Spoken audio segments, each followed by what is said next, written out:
I'm Jason Wilson. I'm the historian with the Pennsylvania Capitol Preservation Committee, and we're here today taking a look at our new Civil War Battle Flag Education Center, 2221 Forester Street in Harrisburg. So you can see we have just over 400 Civil War, Spanish American, and pre-Civil War PA State Militia flags here in the collection. It's all temperature, climate controlled, 45% relative humidity and 70 degrees. We moved the collection here in 2020.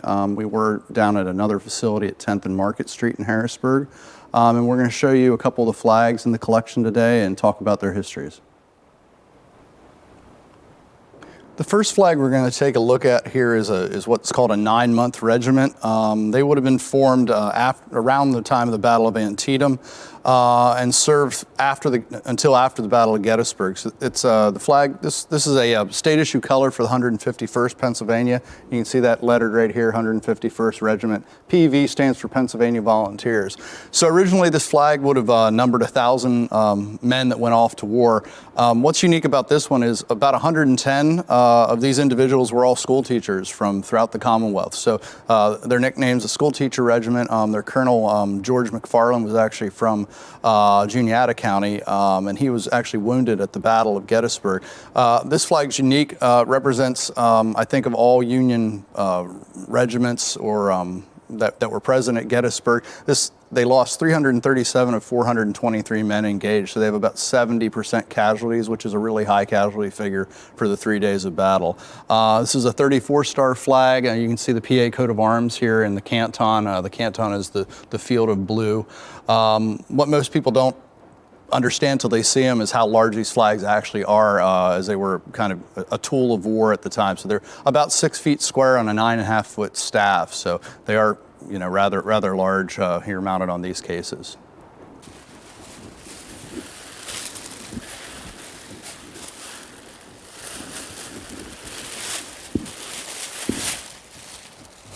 You may have seen us we were swapping the flags out. We use acid-free cotton gloves. This is an acid-free crepeline tray that they sit on, and then there's acid-free tissue that covers the flags up. They're stored in these cases, 18 flags per case, and the shroud goes over them to keep the light and there's not a whole lot of dust. This room's kind of a clean room, but just keeps the light and anything else off of the colors. So we're going to take a look at another one here. This is a flag for the 150th Pennsylvania. This was a 3-year regiment, one of the Bucktail regiments. The interesting thing to note about this flag, this is another state issue regimental with the coat of arms.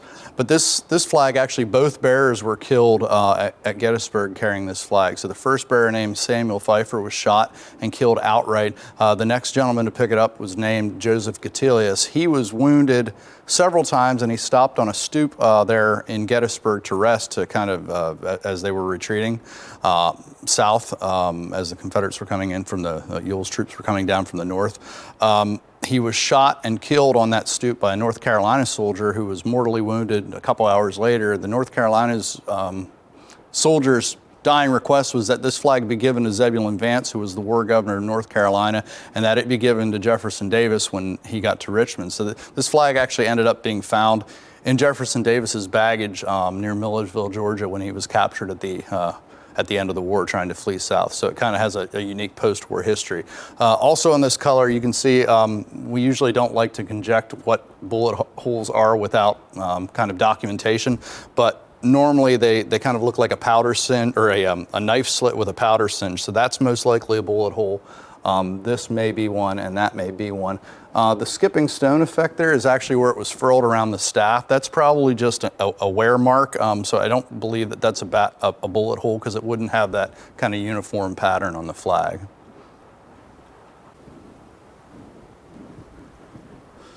All right, this flag is a little bit different. This is a national style color, so you can see kind of the concentric circular pattern up there in the canton. That denotes that it's a Philadelphia style quartermaster's flag issued from the national quartermaster in Philadelphia. So we have predominantly Philadelphia style flags. There's some that we have that are from the New York quartermasters, and I don't believe we have any. There was a Cincinnati quartermasters too for the Western Theater. I don't think we have any in the Commonwealth's collection that are from there. This is the national regimental for the 51st Pennsylvania. The 51st has the majority of the largest number of flags in our collection. It seems like the citizens of Pottsville gave them a stand, which was 2 colors, pretty much every year of the war. So they have 8 or 9 flags in the collection. This 1864 one's kind of unique though, because they did like a shadowing when they lettered the battle honors, so it gives this kind of depth of character to the writing that's on there for their battle honors. And you can see they were down at Roanoke and New Bern, North Carolina. Then they were sent up to Manassas, Chantilly, Second Manassas, Chantilly, South Mountain, Antietam, Fredericksburg, and then they were sent out to the Western campaign, so Jackson, Mississippi. And then the 51st kind of gained fame for being, when they were at Antietam, they were at Burnside's Bridge, the first regiment across that at the Battle of Antietam. So you can see this is kind of the standard wear pattern that we have. It starts to deteriorate from what's called the fly edge back through. So this one's slowly deteriorating. You can see some of the loss here over time. That's over the last 40 some years that they've been slowly deteriorating. So hopefully we've gained several hundred years on slowing the deterioration by having the proper temperature and humidity in this new facility.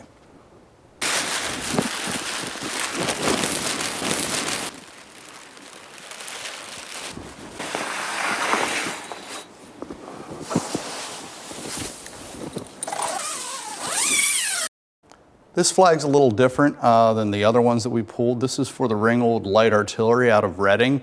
And this flag measures about 5 feet by 10 feet. This flag is a wool bunting flag, where the other ones we have are made of silk. The Ringgold Light Artillery is one of 5 units that were the first ones to make it to Washington, D.C. on April 18th of 1861 in Lincoln's call for emergency troops when the Civil War started. So it's significant for that reason. President Lincoln was overwhelmed by these northern troops getting there first, and they actually, the Ringgold Light Artillery actually were housed in the federal capitol for a period of time. So that's their flag. You can see the stars are handmade, the stripes, everything's hand sewn, probably by the local ladies of Reading. Yeah, this is wool bunting, whereas the other flags that we have are predominantly silk. So this is a handmade, it's a thicker material. Like I said, this flag is a lot, you can see it's folded over on itself. So it's a lot larger than the ones that we commonly have that are 6 feet by 6 feet.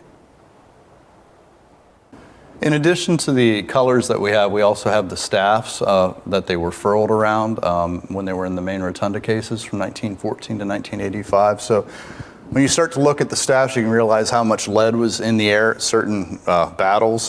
This is just a sapling that was whittled to replace a broken staff. Here you can see a bullet that took a nick out of the staff. Any of the repairs that were done were actually done by color sergeant, color corporal, whoever was carrying the flag, whoever was the flag bearer at the time. So all of these repairs would have been done in the field by the men. You can see the regimental designations down here for each of them, 32nd, 33rd. So those were all put on after the war. The finials at the top, the Army Spear type is the standard type of finial. Where those are missing, they were threaded. So without looking at the finial base, some probably were sheared off and blown away by bullets or shrapnel, and others were probably taken off and taken home and souvenired at the end of the war.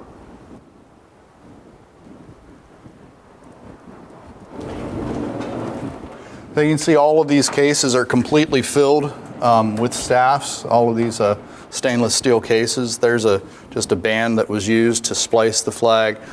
These are Enfield rifle bands that were picked up off the field. You can see the flag was splintered there, and they picked the rifle bands up. And this is just a piece of tack from either a sling or a saddle that was used. This is a cavalry regimental flag, so they probably wrapped that around their wrist in case the flag got hit. They could just pull it back up on the horse and not have to dismount to grab it. This looks like lath and binder's twine, and in some cases they got fairly intricate with their battle honors and actually stenciled all of them on the colors. But it's fairly amazing when you start to look at them, see some of the bullet holes, how much lead was in the air. So that concludes our tour. If you're interested in more information about the collection, please either visit our website. We have publications that are free to hand out. We also have a 2-volume set called Advance the Colors that was published in the late 80s and early 90s, authored by military historian Rick Sowers, published by the Capitol Preservation Committee. So that's available for purchase through our office.